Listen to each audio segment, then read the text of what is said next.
दिल्ली की सभी 70 विधानसभा सीटों पर वोटों की गिनती शुरू हो गई है।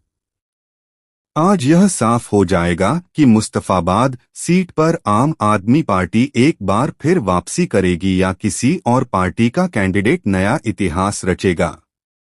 चुनावी नतीजे तय कर देंगे कि अगले 5 साल के लिए मुस्तफाबाद की सीट किसके हाथों में जाने वाली है।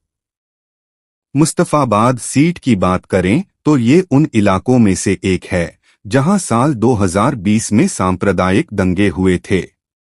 इस चुनाव में असदुद्दीन ओवैसी की पार्टी एमीन ने दंगों में आरोपी बनाए गए ताहिर हुसैन को अपना उम्मीदवार बनाया है। वहीं आप की तरफ से अदील अहमद खान फाइट कर रहे हैं और बीजेपी ने मोहन सिंह बिष्ट को मैदान में उतारा है। कांग्रेस पार्टी ने 1998 से 2013 तक लगातार 3 बार दिल्ली में जीत हासिल की। बीजेपी को दिल्ली में सिर्फ एक बार जीत मिली है। 2013 में अरविंद केजरीवाल की अगुवाई वाली आप ने कांग्रेस के शासन को खत्म कर दिया था। दिल्ली की 70 सीटों में से जिन 2 सीटों पर सबसे ज्यादा मतदान हुआ वहां मुस्लिम वोटर्स की संख्या 40% से ज्यादा है। जिस मुस्तफाबाद विधानसभा क्षेत्र में 41% मुस्लिम और 56% हिंदू रहते हैं, वहां पूरी दिल्ली में सबसे ज्यादा 67% मतदान हुआ है। मुस्तफाबाद के बाद सीलमपुर में सबसे ज्यादा 66.5% मतदान हुआ, जहां हिंदू अल्पसंख्यक हो चुके हैं।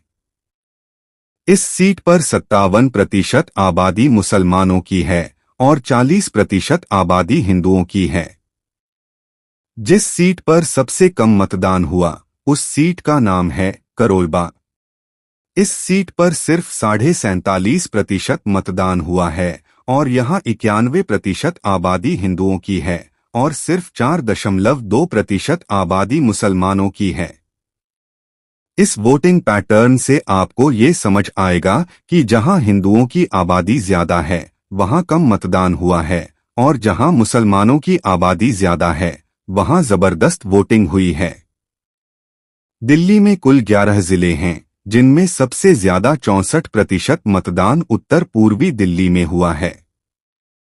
ये दिल्ली का वही जिला है जहां वर्ष 2020 में सांप्रदायिक दंगे हुए थे और जहां हिंदू वोटर्स 68% हैं और मुस्लिम वोटर्स 30% हैं। सबसे कम 55% मतदान नई दिल्ली जिले में हुआ है, जहां हिंदू वोटर्स 88% हैं और मुस्लिम वोटर्स सिर्फ 6% हैं। इससे ये पता चलता है कि दिल्ली में जिन सीटों पर मुस्लिम वोटर्स की संख्या 20% या उससे ज्यादा है वहां सबसे ज्यादा मतदान हुआ है और जहां हिंदू वोटर्स की संख्या ज्यादा है वहां कम मतदान हुआ है। मुस्तफाबाद विधानसभा सीट से साल 2020 के विधानसभा चुनाव में आपके हाजी यूनुस ने 20,704 वोटों के अंतर से फतह हासिल की थी। उन्हें 53.20% वोट शेयर के साथ 98,850 वोट मिले थे। उन्होंने बीजेपी के जगदीश प्रधान को हराया था, जिन्हें 78,146 वोट 42.06% मिले थे। वहीं 2015 के विधानसभा चुनाव में जगदीश प्रधान ने इस सीट से जीत हासिल की थी। उन्हें 35.33% वोट शेयर के साथ 58,388 वोट मिले थे।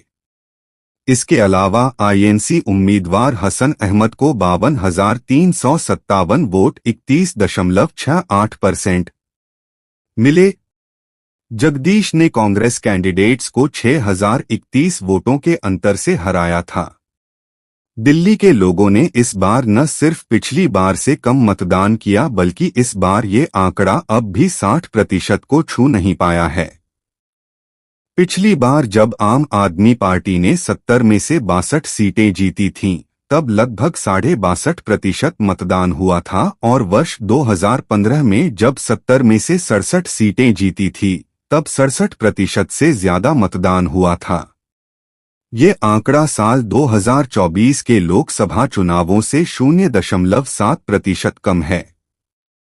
वर्ष 2020 के विधानसभा चुनावों से 4.5% कम है और वर्ष 2015 के चुनावों से 9% कम है।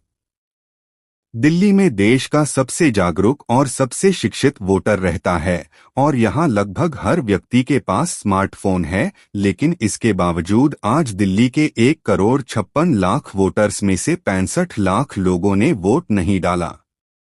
भारत खुद को दुनिया का सबसे बड़ा लोकतंत्र कहता है, लेकिन सच्चाई ये है कि लोकसभा चुनावों में दिल्ली के 63 लाख और आज विधानसभा चुनावों में 65 लाख लोगों ने अपना वोट नहीं डाला। ये आंकड़े न्यूजीलैंड जैसे देश की कुल आबादी से भी ज्यादा हैं।